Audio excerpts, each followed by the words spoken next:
Para mí es un tremendo placer tener hoy día a Maísa con nosotros, con el Centro Interdisciplinario de Neurociencia de Valparaíso, eh, porque sencillamente el tema que ella trata y lo que está pasando en el planeta, tenemos que informarnos acerca del cambio climático. Y Maísa, bueno, o sea, ha demostrado que es realmente una gran experta en el tema.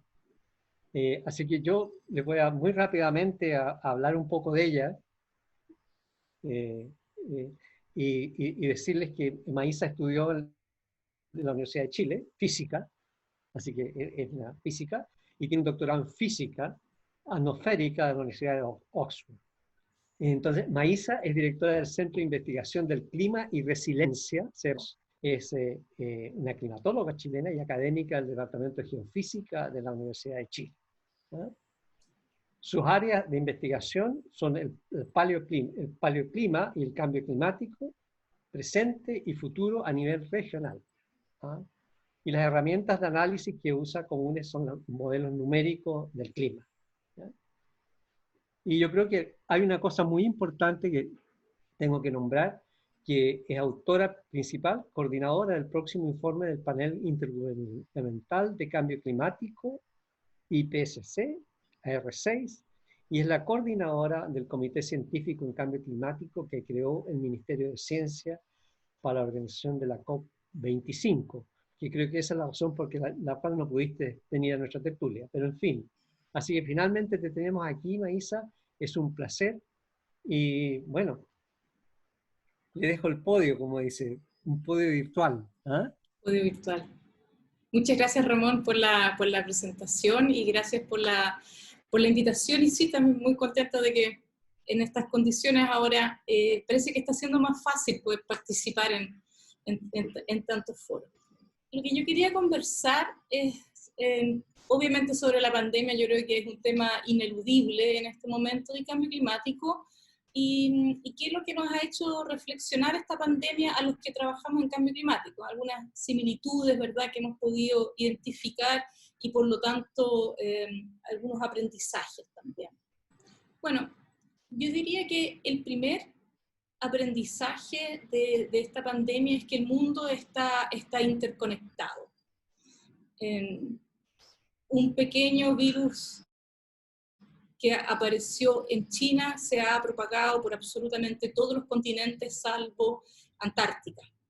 Y vemos ahí a la izquierda unos datos sobre cómo esto se ha propagado a través de las rutas de la aviación. En el caso de cambio climático también hablamos bastante de un mundo interconectado. Déjenme introducir un par de conceptos que hablamos en cambio climático o en el sistema climático, ¿verdad? El sistema climático está, como dice su palabra, es un sistema, está compuesto por varias esferas, de hecho. Está la atmósfera, la litosfera, la biosfera, hidrósfera, criósfera, y más reciente, la antropósfera. Estas distintas esferas o distintas componentes del sistema climático intercambian masa y energía. Hay interacciones y realimentaciones que hacen que entender el sistema completo sea bien complejo y bastante fascinante también para lo que lo estudiamos. Esto de cuando yo digo masa y energía suena un poco abstracto, pero es bien concreto también cuando uno piensa de que esto es agua y es alimento, ¿verdad? Así es que está interconectado la parte física del sistema, la parte social del sistema, y también la parte como biológica de este sistema en el cual vivimos, que no es otra cosa que nuestro planeta. Y darnos cuenta crecientemente de que este sistema es tan complejo que no lo vamos a poder entender de manera aislada es lo que ha movilizado, yo diría, que las ciencias climáticas en las últimas décadas.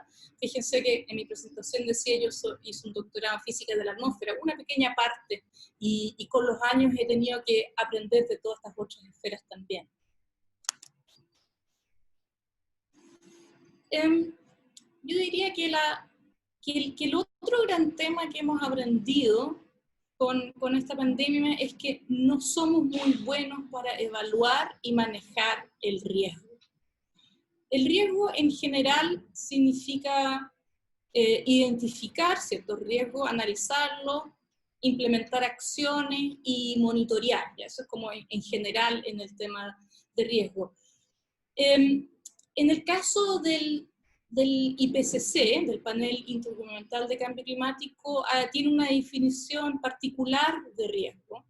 Y esto es un diagrama que es bastante complejo, no me voy a referir a todo ello, me voy a referir solamente a esta parte central, en el cual el riesgo es la interacción entre las amenazas que vienen en general del mundo físico, ¿ya? Las amenazas, por ejemplo, pensemos en cambio climático, una ola de calor, un huracán, esas serían las amenazas, pero es la interacción con la vulnerabilidad social o ecológica y la exposición social o ecológica lo que determina el riesgo. Y hace mucho tiempo que con este marco de referencia de riesgo, que sabemos que el cambio climático lo podemos pensar como un multiplicador de riesgo, por un lado, y su estrecha relación con la desigualdad.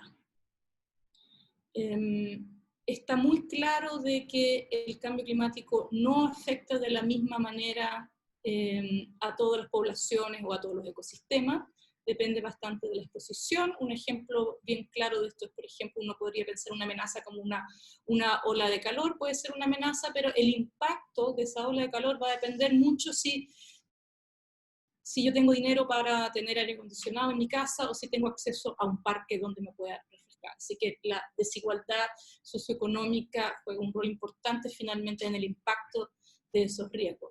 Y para qué decir, la pandemia ha desnudado la desigualdad del país de una manera, yo diría de una manera que hace tiempo que hubiésemos querido pensar que habíamos superado, ¿verdad? Acabo de mencionar entonces el hecho de que la desigualdad o sea, que el cambio climático tiene un efecto distinto sobre la desigualdad, pero lo inverso también es bien importante de entender, y es que una sociedad que es muy desigual aumenta el cambio climático.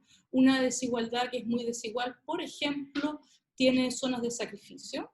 Una sociedad que no tenga esa desigualdad no podría tener una zona en la cual a sus habitantes se les haga vivir de una manera en condiciones tan de alta contaminación, etc. Y de igual manera, diría que la pandemia también nos ha mostrado cómo el hecho de que somos una sociedad tan desigual que no hemos podido enfrentar bien la pandemia. Para los que vivimos en Santiago, pero yo diría que Valparaíso también, ¿verdad?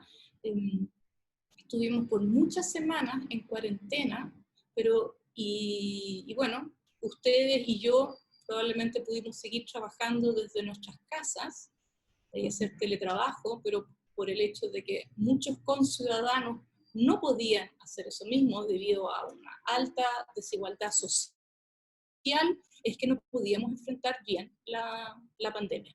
Y esta situación se alargó por mucho tiempo, estamos recién ahora comenzando a salir, ¿verdad?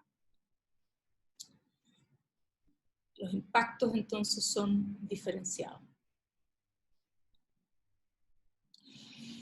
El otro gran aprendizaje con la pandemia es obviamente el rol de la ciencia, la importancia del rol de la ciencia, pero quisiera que hacer una pequeña salvedad, ¿verdad? Y es que yo creo que no es lo mismo que los paneles de expertos.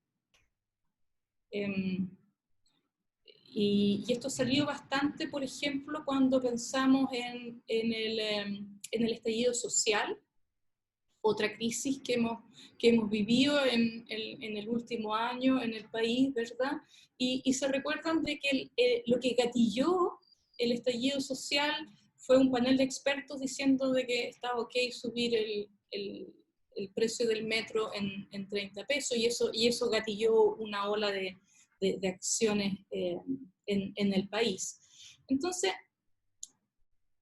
yo diría que hay que distinguir, aunque creamos, yo probablemente firmemente todos los que estamos acá, de la importancia que es la ciencia para informar las tomas de decisiones, estamos yo creo que hablando algo más que solamente un panel de expertos con una visión muy limitada de la realidad, y aquí viene la clara otro gran aprendizaje y similitud entre lo que estamos aprendiendo de la pandemia y lo que sabemos en cambio climático en particular, y ustedes también lo deben saber porque la palabra interdisciplina está en el título, en el nombre del centro, que es la interdisciplina, ¿verdad?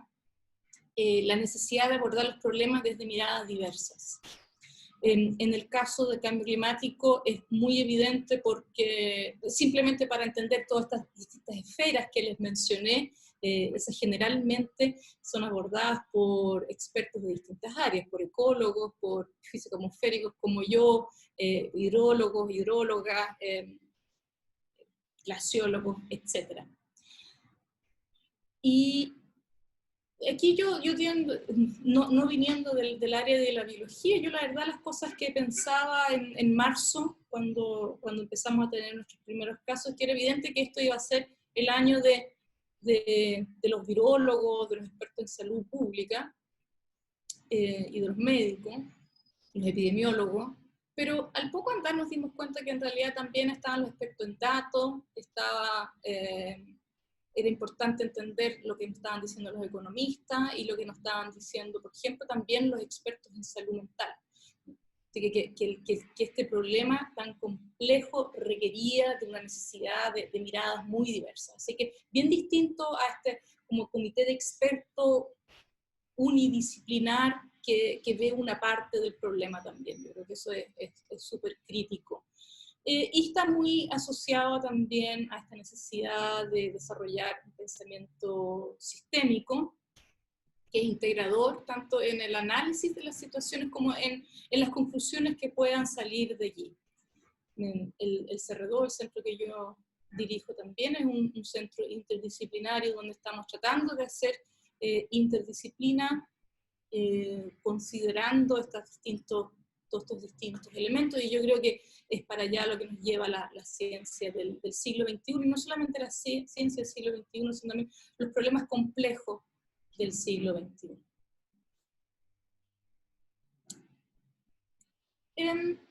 Esto un poco desde el punto de vista para los que trabajamos en las universidades, ¿verdad? Porque esto también, no solamente en nuestra investigación se nos hace aparente, sino también en nuestro rol de educadores. La pregunta es si tenemos las herramientas para abordar estos problemas complejos, ¿verdad?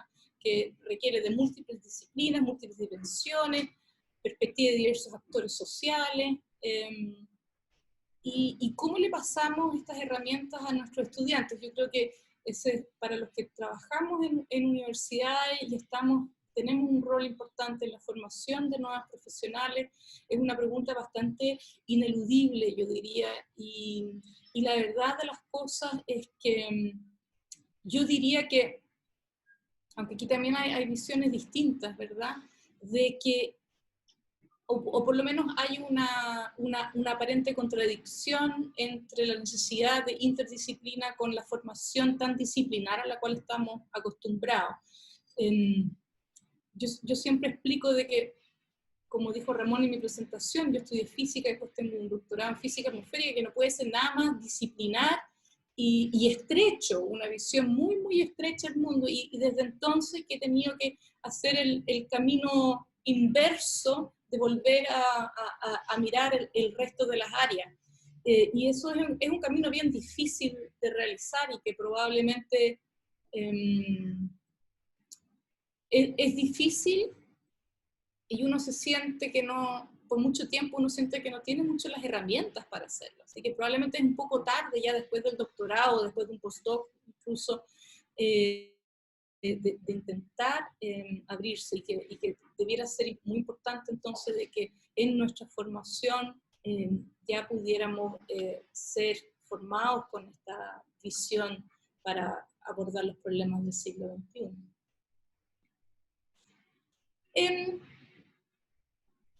Y el otro gran tema, yo diría, de la pandemia es la información. Para poder tomar decisiones necesitamos información. Y es lo mismo en el caso de clima. El caso para entender el cambio climático requerimos información, de hecho, de mucho tiempo. Voy ahora sí a entrar a hablar un poquito del tema en el cual yo sí trabajo. Este fue como los temas como generales en los cuales yo veo de que la pandemia y el cambio climático están muy relacionados porque aparecen los mismos tipos de problemas. Lo que ustedes ven acá es una serie de tiempos desde aproximadamente el año 1850 y el último año aquí creo que es el 2019. Y hay varias curvas acá. Son varias curvas, son temperaturas globales promedio, es una diferencia. Y ven que hay varias curvas, eso significa que hay varios grupos en el mundo que están abordando esta pregunta de cuál es la temperatura promedio global. Hay una en particular que es la que va más atrás, esta británica, pero después ya hay varias distintas. Y esto es muy importante porque ustedes ven que a pesar de que hay pequeñas diferencias, en general, así si uno lo mira más o menos de lejos, todos indican lo mismo. Y por lo tanto, aquí hay una información que tiene una cierta robustez, ¿verdad? Porque hay grupos que son estos de Japón, Estados Unidos, Inglaterra, europeos, que nos están indicando la misma. Y lo que me están indicando es que desde el año 1850 más o menos la temperatura del planeta se ha calentado en 1 grado.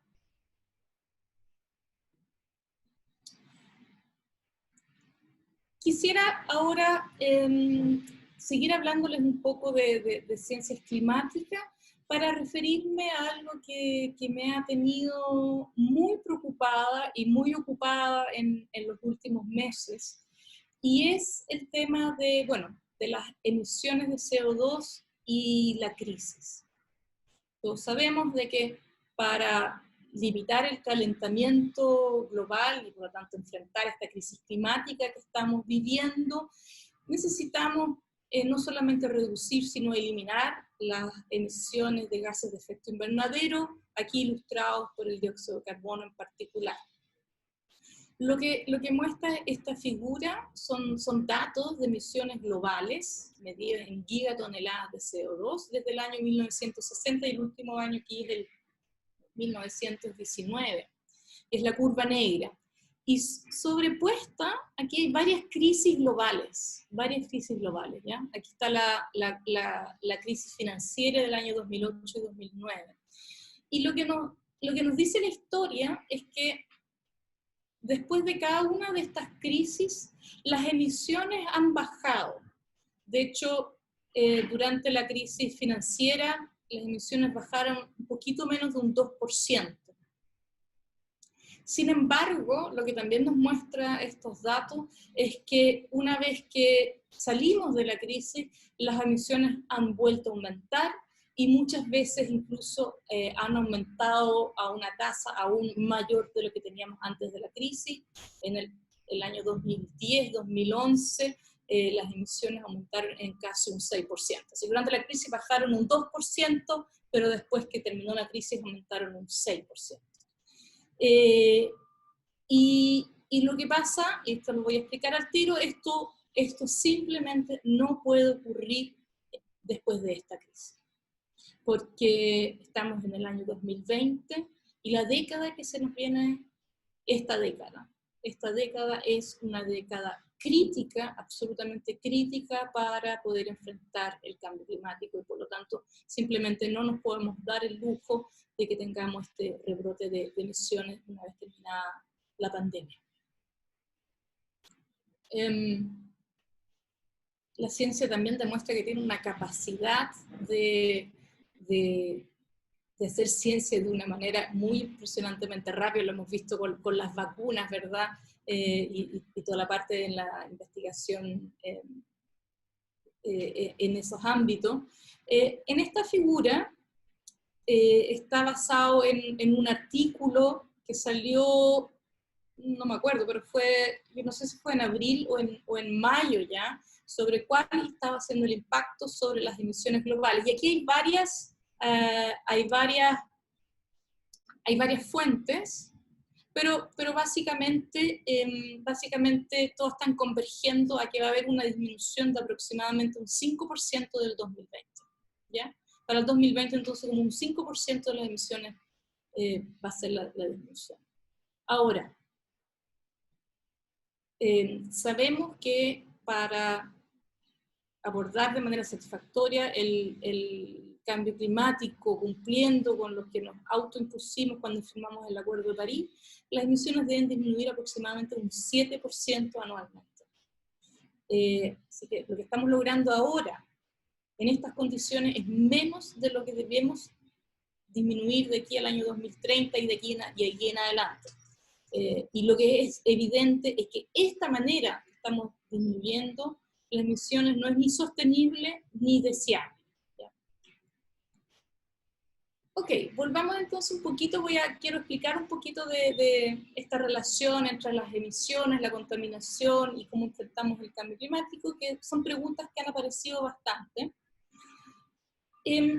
Tenemos un planeta dinámico, esto ya lo mencioné, ahí están las esferas, o si lo vemos ahora aquí atrás, aquí aparece un planeta así como lo dibujaría un niño o una niña, ¿verdad? Tengo un sol, tengo mar, de hecho incluso tengo volcanes, ahí arbolitos, nubes de precipitación, y las flechas, esto que mencionaba, esta interacción, intercambio de energía y de masa. Entonces, el clima es regulado por estas complejas interacciones entre las distintas componentes del sistema climático. Y dentro de estas distintas interacciones hay un rol fundamental en los ciclos. Y bueno, el ciclo más conocido desde el jardín infantil es el ciclo del agua, pero también, muy importante, el ciclo del carbono, el ciclo del nitrógeno, etc. Entonces, en este continuo interacción y cambio, en el caso del carbono, entre su forma inorgánica en la atmósfera, en su forma orgánica en nuestra biosfera y nuevamente en su forma inorgánica dentro del manto y en el fondo del mar, es que esto determina finalmente el clima y por lo tanto también la temperatura del planeta. Aquí están los distintos reservorios, entonces, como lo que acabo de mencionar, tenemos un reservorio relativamente pequeño en la atmósfera y en la vegetación, 600 gigatoneladas, después tenemos como el doble en los suelos, y casi el doble en la capa del océano, pero donde más tenemos es en el océano profundo y en los sedimentos y en las rocas, es ahí donde realmente está todo el carbono en nuestro planeta. Y asociado al concepto de estos reservorios está cómo cambian estos reservorios, y esta figura, aunque a mí me gusta harto porque es muy simple, es muy fácil de entender, incluso para niños, pero yo creo que ilustra muy bien uno de los conceptos fundamentales, y es que el tamaño del reservorio depende de cuánto entra y cuánto sale, ¿verdad? El tamaño del reservorio en este caso sería el nivel de la tina. Y las emisiones entonces de producto de la actividad humana, acá serían la entrada, el flujo de entrada al reservorio, las concentraciones, sería el tamaño del reservorio, el alto del agua en la tina, y esto es lo que finalmente determina la temperatura en el planeta. Lo que estamos haciendo ahora es cerrar un poquito la llave, ¿verdad? Cerrar un poquito la llave. Quisiera entonces referirme a la relación entre estas emisiones, concentraciones y temperatura, y quiero decir acá que este conocimiento tiene aproximadamente 10 años, no tiene más que eso. El primer paper creo que apareció en 2009, 2010 por ahí, que encuentra esta relación, y es ciencia básica, pero ha sido absolutamente crítico para que hayamos logrado firmar el Acuerdo de París. Así que es un muy bonito ejemplo de cómo incluso la ciencia básica es tan fundamental para la toma de decisiones. Entonces, en estos 3 paneles, estas son todas series de tiempo, arriba tenemos las emisiones. Imaginémonos entonces que las estamos quemando combustibles fósiles desde el comienzo del periodo preindustrial, ¿verdad? Y esto va aumentando así como anualmente de manera lineal. A través del ciclo del carbono, eso se traduce en un aumento en las concentraciones en la atmósfera, y son las concentraciones en la atmósfera las que a través de todas las interacciones del sistema climático, entonces producen un aumento de la temperatura. Así que en realidad aquí toda la física, la biología y la química está aquí, que la estoy escondiendo, pero ustedes probablemente muchas de estas partes la conocen. Ok, entonces imaginémonos ahora, imaginémonos de que las emisiones van a cero, de un día para otro. Resulta que las concentraciones no van a volver a estar, no vuelven a las concentraciones que teníamos antes de que comenzáramos a quemar combustibles fósiles, sino que las concentraciones se mantienen por un buen tiempo, más o menos constante, van a ir disminuyendo lentamente, y el aumento de la temperatura, entonces la temperatura tampoco, no solamente no va a volver a las temperaturas preindustriales, sino que incluso va a aumentar un poquito porque hay otras componentes del sistema climático que tienen un tiempo de respuesta que es mucho más lento. ¿Okay?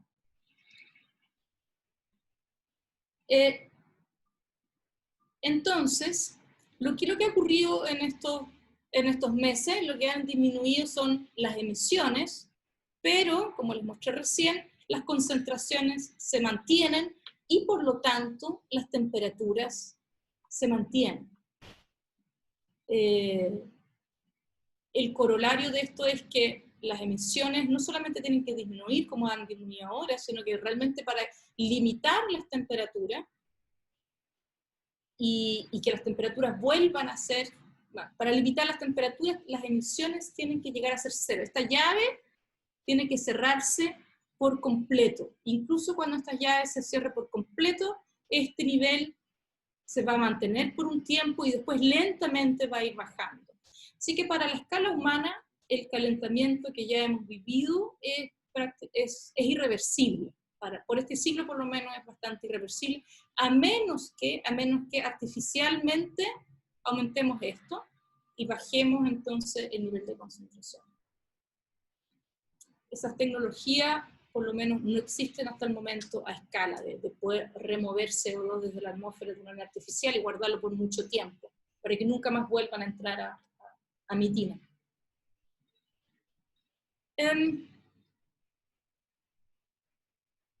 Esta era una pregunta que, sobre todo al comienzo, llegó bastante, nos llegó bastante a los climatólogos.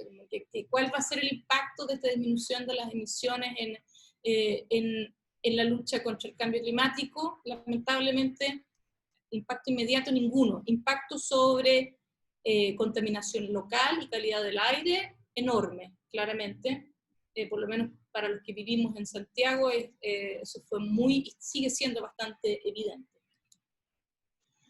Y esto es lo que yo acabo de decir. Entonces aquí volvemos a tener nuestras emisiones, ¿verdad? Las emisiones del 2019. Y aquí ahora incluí el futuro, porque Chile el año pasado, una de las buenas cosas que ocurrieron con la COP25 es que Chile asume la meta de ser carbono neutral al año 2050, tal como nos indica la ciencia. Eso entonces significa que estas emisiones tienen que llegar a cero. También nos indican que al año 2030, más o menos, esa disminución tiene que ser de un 45%.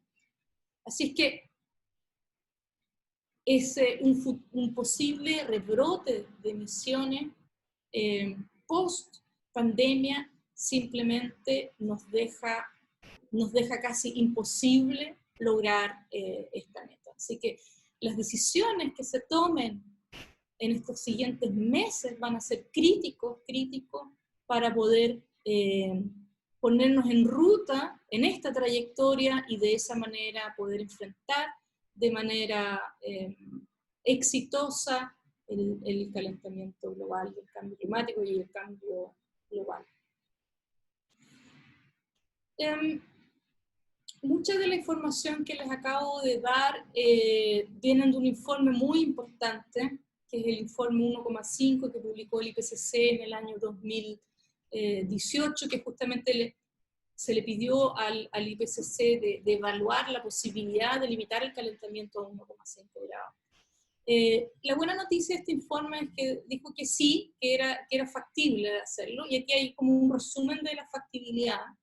Entonces, la factibilidad geofísica, sí, existe. Factibilidad ambiental, tecnológica, sí, tenemos la tecnología para reducir esas emisiones e ir hacia la carbono neutralidad. Todos los países lo tenemos. Ni siquiera es tan caro. Chile el Ministerio de Hacienda tiene un informe que la carbono neutralidad para Chile incluso aumenta el PIB del país versus un desarrollo por los próximos 30 años sin la carbono neutralidad. Lo que es más complejo es la factibilidad institucional y la factibilidad sociocultural. Estamos todos dispuestos a implementar los cambios, porque esto va a requerir cambios que no tienen precedente en la historia de la humanidad.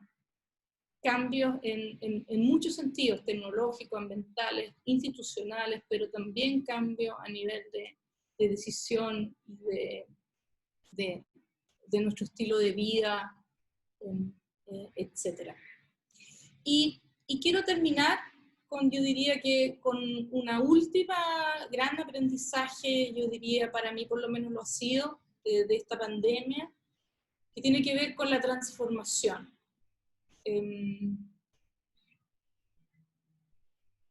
La transformación en ciencias del clima se refiere a procesos de cambios profundos que implican deconstruir la forma actual de hacer las cosas, crear posibilidades previamente inimaginables, incluidas nuevas formas de pensar, actuar y organizarse. Y yo creo que esta pandemia nos ha demostrado que esa capacidad de transformación está claramente presente en todos los seres humanos. En este caso un poco a la fuerza, ¿verdad? Pero esa capacidad es la que necesitamos que abracemos todos y todas para poder enfrentar no solamente el cambio climático, sino todas estas crisis que están íntimamente relacionadas. Gracias.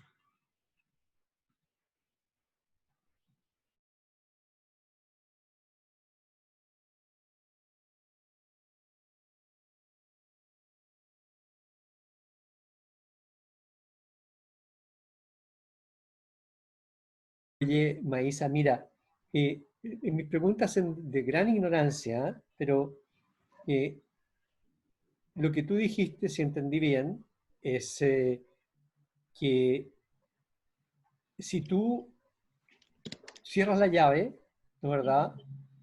Prácticamente la disminución del dióxido de carbono, el CO2, va a tomar muchísimos años en caer, ¿no es verdad? La pregunta mía es que si uno piensa en las reglas de la difusión, ¿no es verdad? En, en la ecuación del random walk, ¿no es verdad? Del camino al azar, piensa inmediatamente ¿por qué? ¿Por qué se va a mantener por tanto tiempo? ¿Cuál es la razón? ¿Es la densidad del CO2? ¿Por qué? Sí. O mi pregunta iría, digamos, ¿no hay manera de apurar que la difusión, que tirar el CO2 al espacio, qué sé yo, hacer algo con unos ventiladores inmensos, por ejemplo? ¿Ah? La respuesta está en el ciclo del carbono, o sea, en esos distintos reservorios. O sea, naturalmente pensemos que los humanos no existimos y no estamos perturbando el ciclo normal. En el ciclo normal hay flujos año a año que lo mantienen constante. Lo que hemos hecho nosotros es perturbar el ciclo al inyectar carbono fósil. ¿Ya? Carbono fósil, que de hecho es producto del trabajo de microbios de millones de años, más o menos lo que quemamos en un año es más o menos el trabajo de microbios de 1 millón de años. 1 millón de años tuvieron los microbios que descomponer la materia orgánica tanto en la tierra como en el océano para sacar ese CO2 de la atmósfera y llevárselos a los sedimentos. ¿Ya? 1 millón de años, y eso nosotros lo quemamos en un año. O sea, es una perturbación muy grande. El tiempo de residencia del carbono en la atmósfera es más o menos como de 100 años. Y un porcentaje no menor, como un 15%, va a estar ahí, se va a quedar ahí por otros 1000 años. ¿Ya?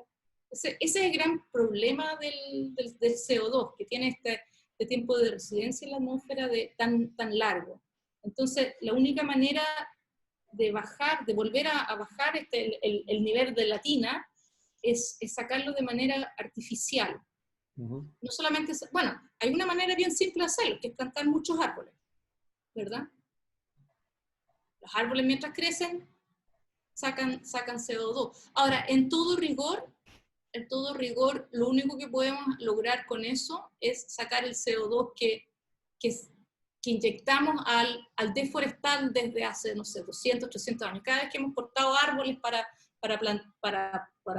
tener tierras para cultivos, etcétera, todo ese CO2 que ingresó a la atmósfera al cortar los árboles, uno lo podría recuperar, porque el tema es que el carbono se conserva, entonces está en un reservorio o en otro. Lo que hemos hecho ahora es sacarlo de varios reservorios y meterlo a la atmósfera para volverlo al reservorio geológico o al de la biosfera. Hay que o plantar árboles o artificialmente sacarlo y dejarlo muy guardado para siempre, porque en cuanto vuelve a producirnos un aumento de temperatura. Y eso, fíjense que por mucho tiempo, está incluso implícito en el protocolo de Kioto, se pensaba de que era cosa de disminuir nuestras emisiones. Podíamos disminuir porque nosotros sabíamos de que la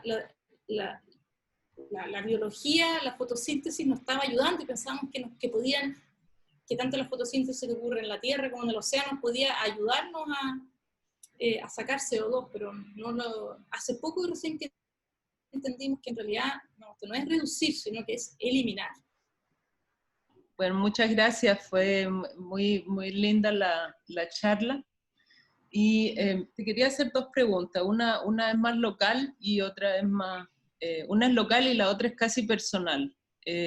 ¿Cómo crees tú que Chile realmente puede llegar a cumplir el acuerdo que tomó? No quiero pensar en Estados Unidos, donde no quieren ni siquiera suscribirse a los acuerdos. ¿Cuál es la posibilidad real de Chile de cumplir estos acuerdos? Y también, esta es la personal, ¿cuál es el trabajo individual? Que tú lo describiste como un trabajo, un cambio de conducta sumamente dramático. ¿Cuál es ese cambio o cuáles son, digamos, como el ABC de ese cambio conductual que tendría que cumplirse para que los individuos colaboren a la tarea? Específicamente, ¿qué es lo que hay que hacer? Mira, la buena noticia es que la verdad las cosas que ocurrieron, muchas cosas el año pasado. Cuando Chile asume la presidencia de la COP, hubo un movimiento muy significativo. Y hay una buena noticia en Chile, y es que el cambio climático es... no tenemos negacionistas en Chile. No tenemos negacionistas, es bastante transversal. De hecho, yo diría que entender que tenemos que enfrentar el cambio climático, y de que enfrentarlo no solamente puede llegar a ser un problema, sino que más bien es una oportunidad para Chile, es de los pocos áreas en que hay bastante cohesión, hay bastante acuerdo y cohesión alrededor de eso. Chile tiene que, dentro del Acuerdo de París, que es un acuerdo muy ingenioso todo esto, tiene una lógica que es muy ingeniosa, porque pone a todos los países, grandes y chicos, se tienen que comprometer con algo, pero le dice, pero usted comprométase con lo que usted pueda comprometerse, ¿ya? Así que es voluntario en ese sentido, pero cada país dice, bueno, yo puedo comprometer con esto, con lo otro. Hay un presupuesto. Ahora, sabemos que si queremos limitar este es el otro corolario de lo que yo les acabo de explicar, es que hay hay una cantidad de CO2 que puede entrar a la atmósfera para limitar el calentamiento a 2 grados. Eso significa, como ya sabemos, que de ese torta ya hay un porcentaje muy grande que ya está en la atmósfera, nos queda un pedacito chiquitito, ¿ya? Y ese pedacito hay que repartirlo entre todos los países. Eso se llama el presupuesto carbono. Y, y le dice entonces el Acuerdo de París, le dice a todos que digan, bueno, cuál va a ser su compromiso, pero ese compromiso lo tiene que actualizar cada 5 años y tiene que ser más ambicioso que el anterior. ¿Ok? Así que hay como que ese es el mecanismo que tiene como para obligar a que los países vayan lentamente ajustándose y a hacer la ambición, y ser más ambiciosos. Bueno, y de hecho este año, el 2020, toca dar estos nuevos compromisos más ambiciosos. Y Chile lo logró en abril, estábamos ya en cuarentena, y la ministra de Medio Ambiente logró entregar su nueva, NDC se llama, a la Convención Marco. Y la verdad es que es mucho más ambiciosa que la que entregamos en el 2015 cuando firmamos el Acuerdo de París.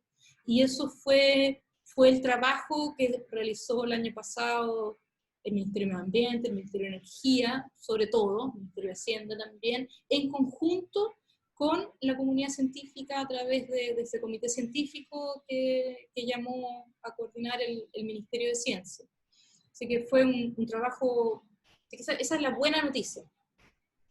Con respecto a las personas, yo creo que aquí es importante darse cuenta, y este es uno de los mensajes centrales de ese informe que ya les mencioné, 1,5, que aquí cada decisión importa. O sea, la tarea es tan grande que aquí se van a tener que comprometer los países, las ciudades, las regiones, los empresarios y también las personas. No es que las personas lo hagan todo, tampoco es que los países lo hagan todo, pero aquí todo el mundo tiene que comprometerse, y fíjense que eso también es una de las cosas interesantes del acuerdo. Tú mencionaste, Estados Unidos efectivamente se sale del acuerdo, pero cuando Trump anuncia que se sale del acuerdo, hubo muchos estados dentro de Estados Unidos que dicen, bueno, que él se salga, pero nosotros no nos vamos a salir, nosotros igual nos comprometemos a ser carbono neutral. Y como esto es un trabajo de todo, si son, no sé, pues 100 ciudades dentro de Estados Unidos que se comprometen, la meta se va a lograr igual. ¿Qué podemos hacer nosotros? Yo creo que nosotros podemos hacer hartas cosas. Hay una que, en el caso de, si le estuviese hablando a la audiencia norteamericana, probablemente lo más importante es votar, ¿verdad? Votar por líderes que asuman la acción climática. Otra cosa que está muy de moda ahora, hablar de las pensiones. En otros países uno podría decidir a dónde está invertida la plata de mis pensiones. O sea, si mis pensiones están invertidas en combustibles fósiles, por favor no. En otros países tengo el derecho a hacerlo. Mira, yo voy a decir lo que yo hago personalmente, pero a mí no, yo creo que no, la realidad finalmente de cada cual es la realidad de cada cual, y no.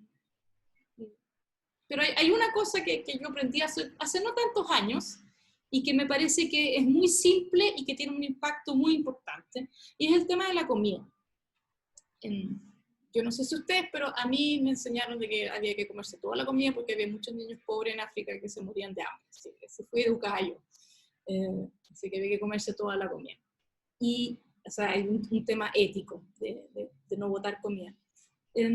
Bueno, un tercio de la comida que se produce se bota o se pierde. ¿Ya? Eso es una cantidad realmente gigantesca de ineficiencia y problema ético.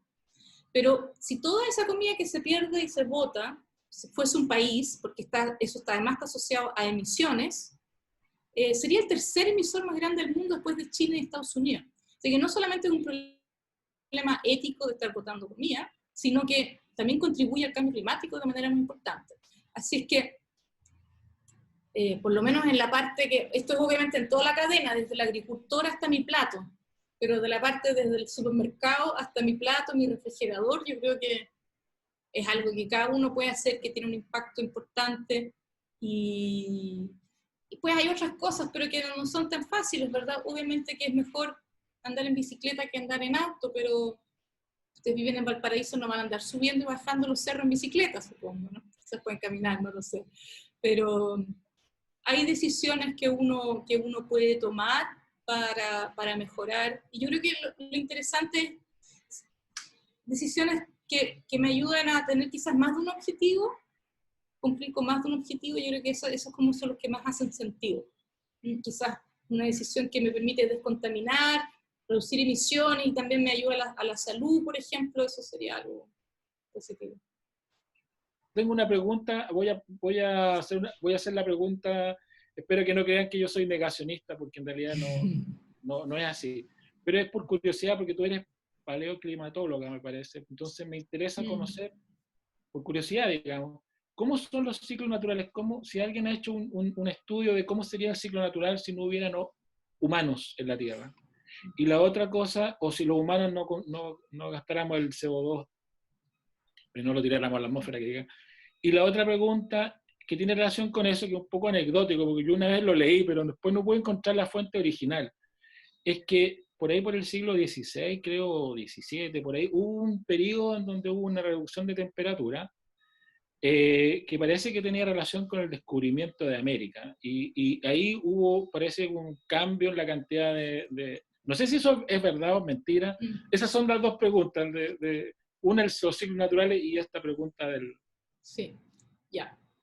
Sí, efectivamente soy paleoclimatóloga y cuando uno le preguntan por qué uno debería estudiar paleoclima, bueno, hay muchas razones, obviamente es fascinante entender cómo ha evolucionado, cómo funciona el sistema climático en periodos que sean muy distintos a los actuales, pero sobre todo porque nos permite justamente poner en contexto los cambios actuales, ¿verdad?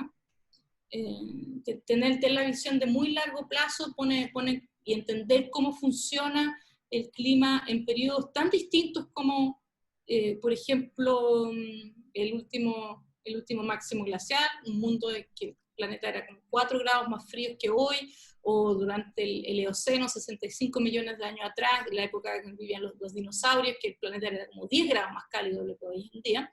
Así que la parte geológica nos indica de que el clima siempre ha cambiado, ¿ya? Que el clima siempre ha cambiado. En general también nos indica muy claramente que está súper relacionado con el ciclo del carbono. Lo que han ocurrido son perturbaciones importantes en el ciclo del carbono cuando han ocurrido esos cambios. Y todos esos cambios porque muchas veces los geólogos dicen, bueno, pero esto no es nada comparado, pero lo que sí tenemos muy claro es que la tasa de cambio que está ocurriendo hoy en día es muchas veces mayor de la tasa de cambio que tenemos, de la cual tenemos información en el registro geológico, ¿ya? Así que eso es de hecho una de las pruebas irrefutables del impacto humano en el cambio climático actual, y eso se llama detección y atribución, que es un nombre específico. Así que para eso es importante el paleoclima y de hecho refuerza la idea del impacto humano, de la explicación humana. Con respecto a este periodo se llama la pequeña era del hielo. La pequeña era del hielo efectivamente es un periodo que ocurre más o menos entre el año 1500 y 1850, o sea, de hecho terminó como justo antes de que empezara ya el periodo de la revolución industrial. Me parece que hace unos años atrás hubo un paper que hizo una relación con América, pero sabes que no me acuerdo qué es lo que dice, y no volvió a aparecer, ya es como alguien escribió un paper y encontró alguna relación, pero tú sabes muy bien que en ciencia tiene que haber varias repeticiones de encontrar un mismo resultado para que se establezca que esa conjetura que uno puede tener, ¿verdad? Esas implicancias que uno puede suponer de un trabajo se confirmen. Así que la verdad es que no me acuerdo y debe ser porque no se ha vuelto a confirmar. Pero en general, entonces la pequeña era del hielo es un periodo donde tenemos harta información documental en Europa, sobre todo, porque donde ya habían muchos humanos, ¿verdad? Efectivamente, unos 100, 200, 300 años, mucho más frío. entendemos que está asociada a variabilidad natural del sistema, asociado a una época en que la radiación solar estaba reducida, y también a varias erupciones grandes volcánicas. Los volcanes tienen este efecto de enfriar el clima, ¿ya? Entonces es un periodo que se ha estudiado bastante, es natural, es muy importante estudiarlo porque efectivamente uno puede encontrar un conjunto de situaciones que te puede llevar el clima por unos 100, 200 años a ser más frío, pero lo entendemos, ¿ok? Y lo que entendemos hoy en día es que estos 150 años de temperaturas más cálidas no lo podemos explicar con alguna mezcla de variabilidad natural. Eso está firmemente establecido en la literatura, y eso se llama atribución. No podemos explicar el calentamiento de 1 grado del planeta simplemente por, no sé, volcanes u otra variabilidad natural. Yo tenía un comentario y una pregunta. Un comentario es que yo soy muy pesimista, ¿no? Soy viejo amargado y creo que ya llegamos al punto no retorno viendo las cosas que están pasando a una velocidad que asusta, digamos, y cosas que son irreversibles, como por ejemplo el derretimiento del hielo en los polos. Esa cosa va a meternos en un ciclo acelerado de calentamiento. Hay que pensar también que hay lugares de Siberia que tuvieron 40 grados, que están derritiendo el permafrost. En Alaska se están hundiendo las casas y todo eso lleva a la liberación de metano y de carbono, que tú sabes. Y lo otro es que nuestro modo de pensar y evaluar el éxito de una economía y de un gobierno está basado en un crecimiento continuo. En un planeta finito esa cosa no prospera mucho. Así que yo no soy muy optimista de que vamos a salir de esto muy bien parados, pero bueno, ese es un comentario personal y yo seguramente no voy a estar, ojalá, vivo cuando todo se vaya realmente al diablo. Pero mi pregunta es, ese gráfico interesante que mostraste sobre las fluctuaciones de carbono y las crisis, ¿hay una curva equivalente para la temperatura? Porque uno siempre se encuentra con personas que no creen en el asunto y las eras geológicas son como muy distantes, pero si uno pudiese mostrar que cada vez que el CO2 no subió, la temperatura se mantuvo y que después retomó, si hay una curva paralela, y eso sería súper bueno poder mostrarlo. Muchas gracias. Sí, ya. Voy a empezar por la pregunta, y después voy a comentar de vuelta de tu comentario. No existe esa curva, porque el tiempo de respuesta del sistema climático, que lo medimos en este número U, que es temperatura global, no responde inmediatamente. Así es que ese aumento, esa disminución de las emisiones no va a tener ningún impacto inmediato en las temperaturas. De hecho, estamos en este momento bien preocupados de transmitir bien ese mensaje.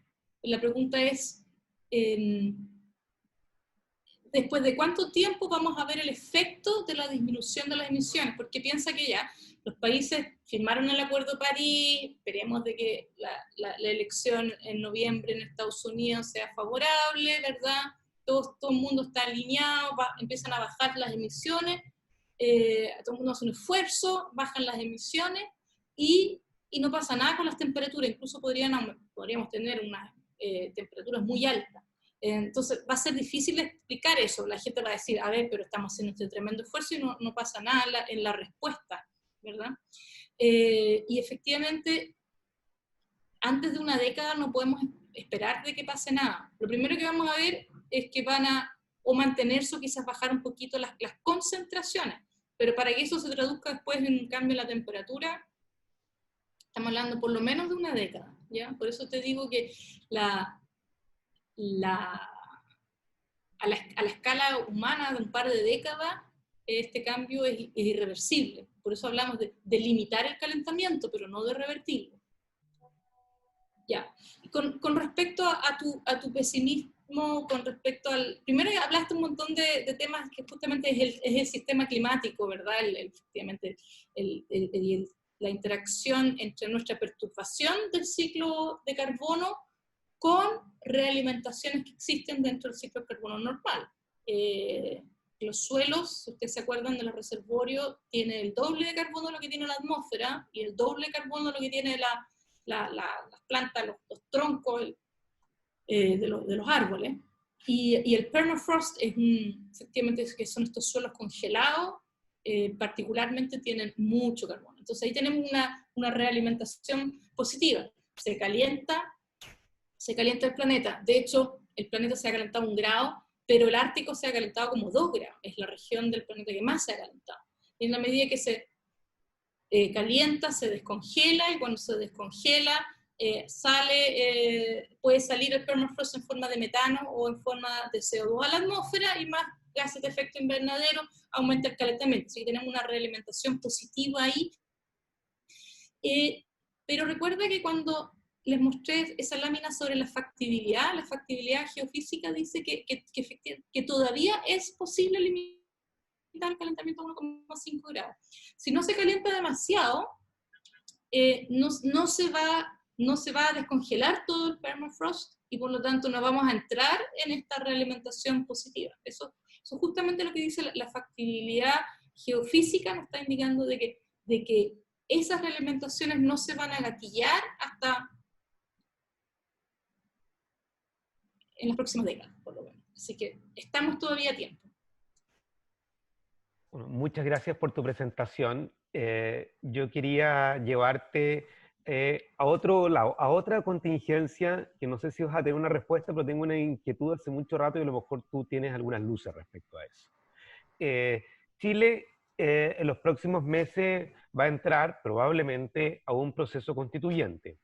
Y en otras partes ya del mundo, como Bolivia y en otras partes, se está discutiendo sobre los derechos de la naturaleza como un factor y una discusión ineludible a propósito del cambio climático y de la necesidad de pensar, así como se pensaron los derechos humanos, de pensar algunos derechos de la naturaleza que tienen que ser compartidos por todos. Es algo que yo no conozco bien, que cuando uno lo escucha desde ese punto de vista suena súper atractivo, pero yo no sé si desde lo que has visto tú, de la participación en la COP25, has participado en alguna conversación vinculada con eso, que de alguna manera entra por primera vez, a mi juicio, a mi entender, una conversación desde la ciencia respecto a derechos políticos universales, que son bastante nuevos como discusión en nuestro planeta y evidentemente también en nuestro país. Quería que me contaras si es que tenías algo que comentar sobre eso.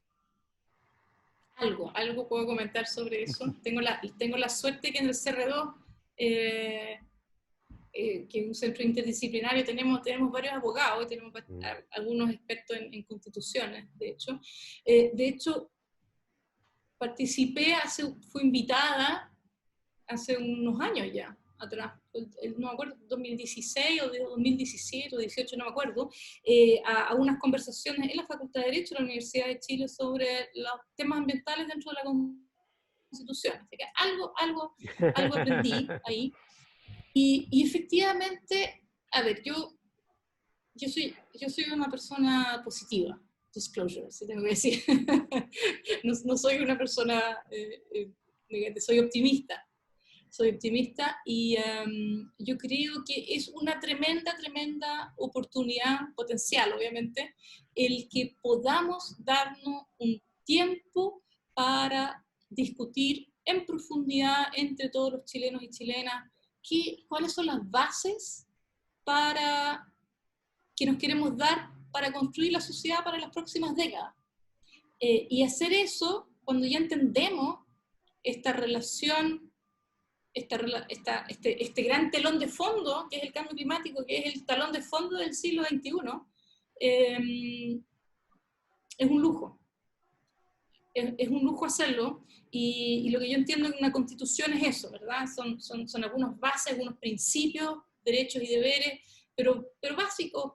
Yo me imagino que ojalá fuese una constitución muy simple, en ese sentido, en la cual todos pudiéramos ponernos de acuerdo, porque fíjense, cuando yo les decía que esta necesidad de transformación sin precedentes en la historia de la humanidad Eso no lo van a hacer 3 burócratas en las Naciones Unidas, o 1000 burócratas de las Naciones Unidas, y de a poco lo van a hacer los gobiernos centrales.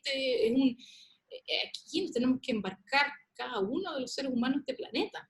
Entonces, para eso hay que estar de acuerdo, para eso uno tiene que tener una visión común para dónde queremos llegar, entonces me parece muy oportuna la discusión que tenemos la posibilidad de tener en Chile de una nueva constitución y de incluir, por lo tanto, de entender de que tenemos que incluir a la naturaleza.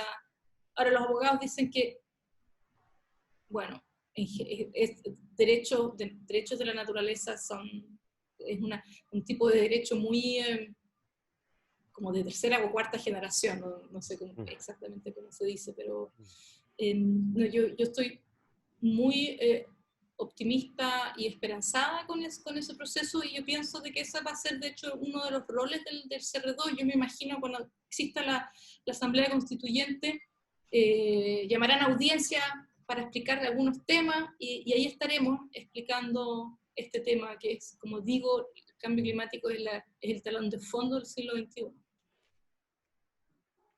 Gracias, Maísa.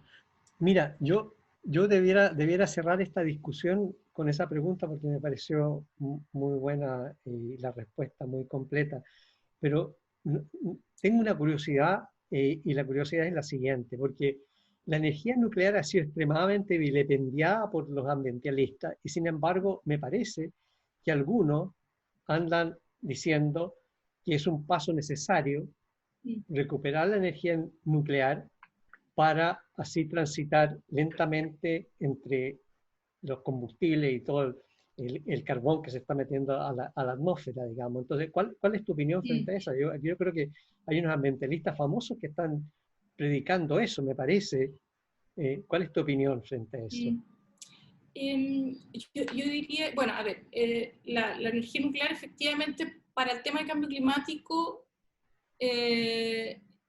es neutral, no emite gases de efecto invernadero, hace un montón de otras cosas malas, ¿verdad? Pero es una fuente de energía que no contribuye al calentamiento global. En ese sentido, por mucho tiempo, efectivamente se le veía como una energía que permitía a los países tener energía sin quemar combustibles fósiles. Y hay muchos países en Europa, Francia en particular, por ejemplo, que tienen una gran cantidad de su energía eléctrica que todavía está producida a través de la energía nuclear. Han habido tantos avances con las energías renovables que yo diría que ya no es necesario contar con esa energía. Ahora, para los países que la tienen, obviamente les va a ser más difícil eliminar sus combustibles fósiles para los que ya la tienen. Pero dado que estamos hablando del 2050, eso es en 30 años más. Tenemos que ser carbono neutral, un país que no tiene energía nuclear, dado el nivel de expertise, de conocimiento, de ciencia, de tecnología, de innovación que requiere instalar, yo diría que no vale la pena tomar esa ruta cuando hay otras rutas que no tienen todos estos otros impactos ambientales y que también sirve para limitar el calentamiento global, que son las energías renovables no convencionales denominadas. ¿Y tú crees que las energías renovables no convencionales alcanzan para una ciudad como San Pablo, digamos, o Nueva York? Alcanzan, pero sí. Chile tiene, sí, alcanza. Esa área sí que ha avanzado enormemente. Incluso hay ya plantas solares que también que han solucionado el problema porque uno de los grandes problemas de las energías renovables no convencionales es su variabilidad, ¿verdad? O sea, tenemos energía del sol cuando hay sol, pero no de noche, o tenemos energía cuando hay viento, pero cuando no hay viento no tenemos, entonces hay que almacenarla. Todos esos temas se están solucionando. Bueno, te agradecemos mucho. Yo creo que ha sido muy entretenido. Yo aprendí un montón. Y bueno, esperamos tenerte en algún momento cuando tengamos alguna otra oportunidad para ver cómo va avanzando toda la cosa. ¿Ah? Muchas gracias, Maísa, y gracias a todos los oyentes y participantes virtuales. y nos veremos en nuestra próxima conversación en tiempos de pandemia.